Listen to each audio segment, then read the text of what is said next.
¿Por qué la Iglesia Adventista cree en Elena G. de White? Y si bíblicamente tú puedes decirnos si es profeta, profeta de verdad. Muy bien, muy buena pregunta. Nosotros creemos como adventistas del séptimo día en el ministerio profético de Elena White, así como creemos en el ministerio profético de Samuel, de Elías, de Moisés, de Isaías, de Jeremías, de Ezequiel, de Daniel, de Juan el Bautista, de Juan el teólogo, el revelador, allí el que recibe en el libro del Apocalipsis esas impresionantes revelaciones, y lo creemos basado en la Biblia.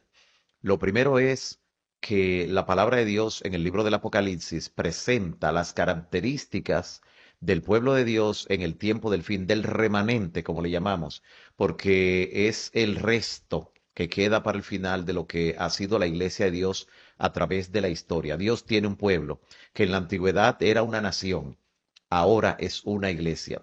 Y entonces es interesante ver cómo las características que se presentan en Apocalipsis 12:17 son que ese pueblo guardaría los mandamientos de Dios y tendría el testimonio de Jesucristo.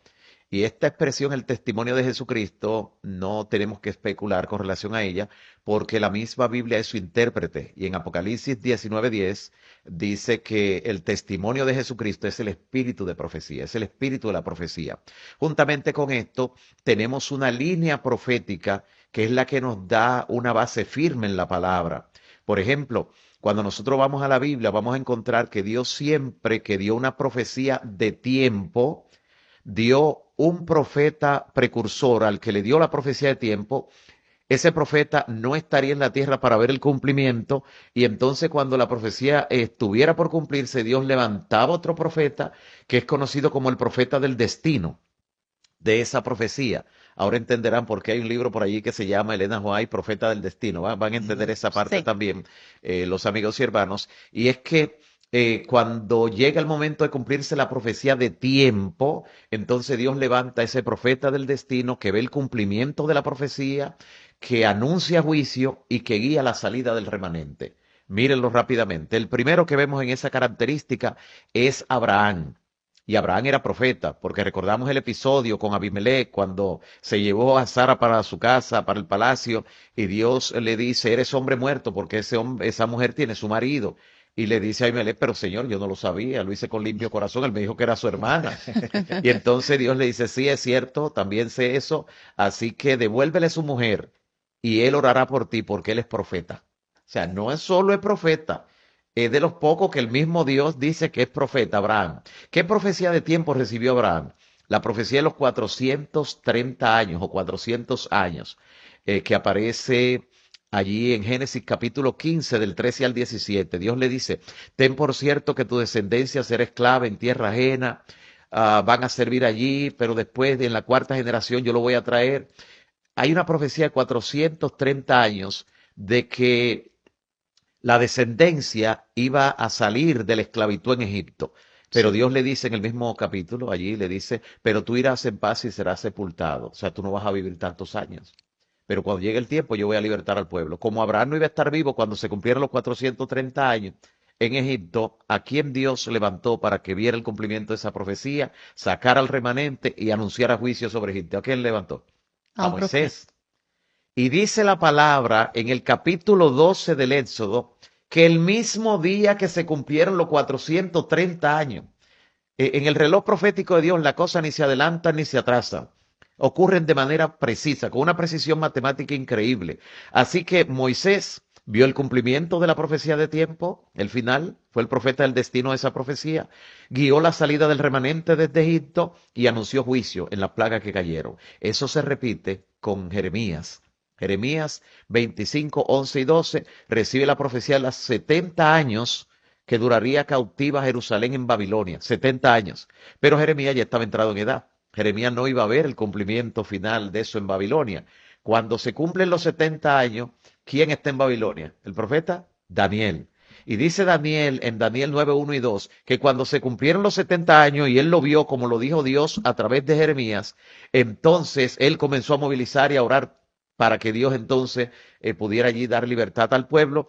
Así que Daniel ve el cumplimiento de la profecía de tiempo que anunció Jeremías es quien guía la salida del remanente, porque cuando llega Ciro, él demuestra que Dios, 150 años antes de que naciera Ciro, ya lo mencionaba por nombre como el libertador del pueblo, y fue Daniel que anunció juicio en la noche de Belsasar, con la mano cuando se apareció allí, escribió en la pared.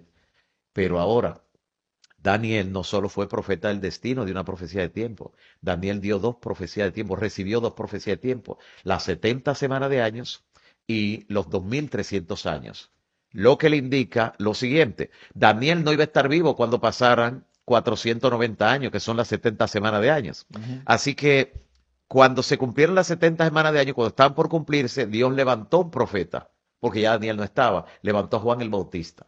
Por eso la predicación de Juan y Jesús decía, arrepentíos, el reino de los cielos se ha acercado y el tiempo se ha cumplido. ¿Qué tiempo? La profecía de tiempo, de las 70 semanas de años.